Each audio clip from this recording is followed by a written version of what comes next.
Genesis 27 and 40, it says, "And by thy sword shalt thou live, and shalt serve thy brother, and it shall come to pass, when thou shalt have the dominion, that thou shalt break his yoke from off thy neck." And Esau hated Jacob because of the blessing wherewith his father blessed him. And Esau said in his heart, the days of mourning for my father are at hand. Then will I slay my brother Jacob. And basically, the so-called white man who was Esau, he continues to believe that and think that. He's still trying to destroy and kill his brother Jacob, which are the 12 tribes of Israel. You know, ever since that day. And it says, "And by the sword shall thy brother live." That's how he took down the Gad with that troop, with the cavalry.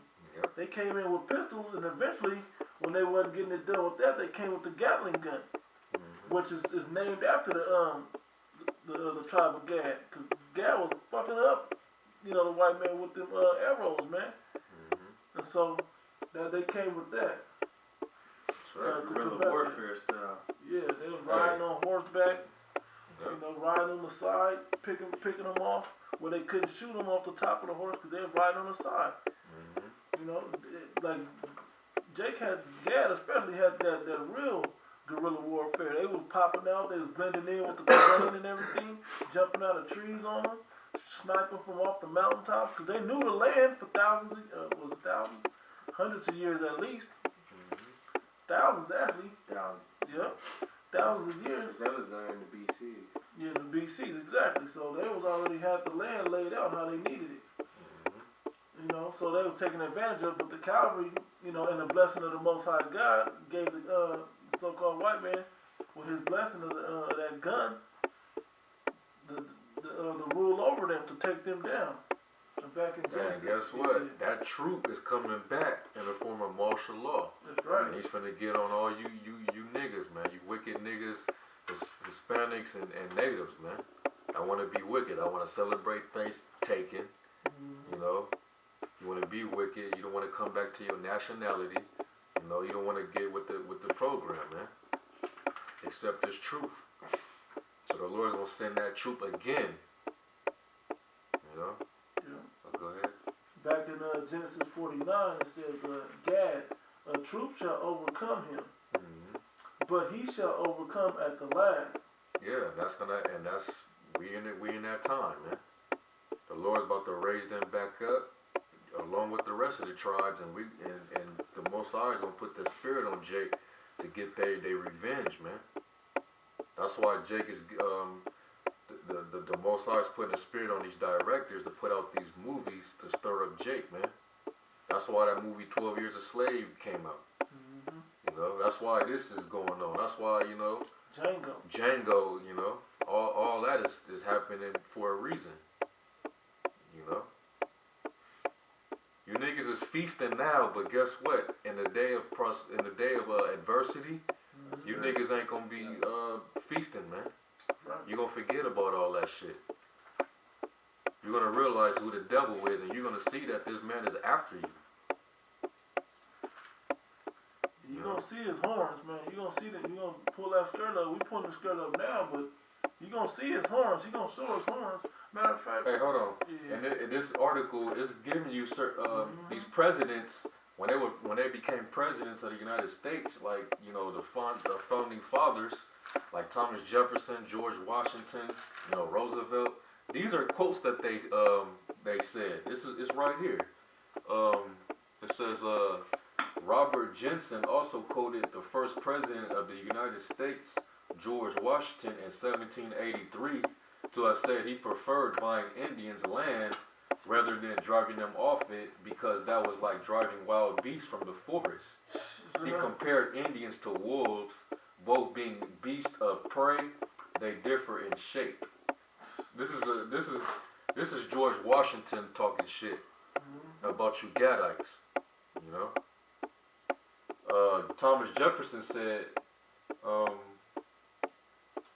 he referred to them as to the Indians as merciless Indian savages, was known to romanticize Indians and their culture, but that didn't stop him in 1807 from writing to his Secretary of War that in a coming conflict with certain tribes, we shall destroy all of them. This is what he said. This is what Thomas Jefferson said, President number 3. You know?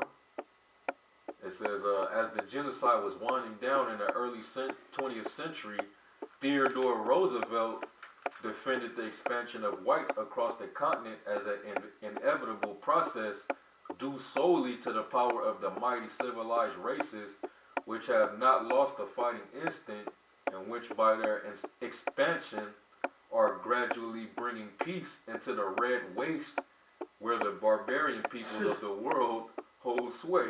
They call them barbarian people. It said Roosevelt also once said, I don't go so far as to think that the only good Indians are dead Indians, but I believe 9 out of 10 are. And I shouldn't like to inquire too closely into the case of the 10th. I'm still checking that last nigga out. You know? This is what these devils thought of you know, you natives, man. And same thing with you Negroes, man. The exact same thing. You know, these devils, they got a pure hatred for you. There's an account in slavery that says something very similar. Ain't nothing, same thing. Pretty much in slavery times, white man saying that ain't nothing better than the nigga than a dead nigga. Yep. You know? Yep. Y'all got any scripts? If not, I can go into the other, you know, article. Nah, I'm gonna wait. Yeah. Okay. I'm gonna wait on it. Basically, we about to switch gears real quick, because, you know, we just touched on, you know, from Gad's perspective, you know, how Thanksgiving came about. Now, we finna show you how this ties in also with the so-called Negro, because it also started with you. When our people, you know, just to break down briefly about the history of our people ruling Europe during the time, you know, as the Dark Ages or the Byzantine Empire. It was a time when Negroes ruled Europe for a span of 1,000 years, you know? And they were calling themselves Moors at the time, and they were basically Israelites that called themselves Moors that were worshiping Islam, you know? So they had those concentrated areas over there in Europe, and they was ruling, and they were under the philosophies of Islam. And they were alongside with them Ishmaelites, them Arabs. They held the same belief during the Crusades, right?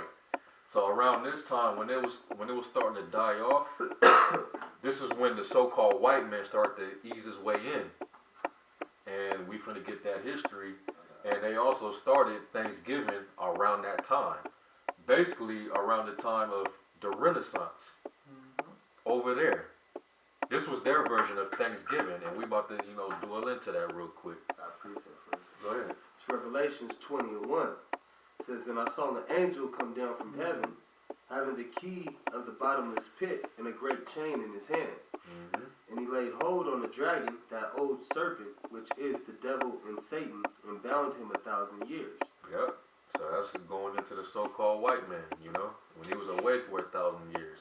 He was up in the mountains, in them caves and all that. The Caucasus Mountains. Yeah. You know? Georgia, Russia over there. That's right. Because they got pushed out over there around that time.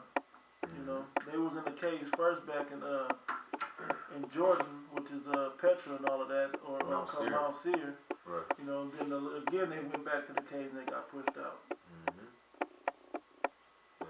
It says, verse 3, and he cast him into the bottomless pit and shut him up, and set a seal upon him. And that bottomless pit is Europe, you know, because it's a low land and it has the least amount of natural resources in that land. That's why it's called a low land.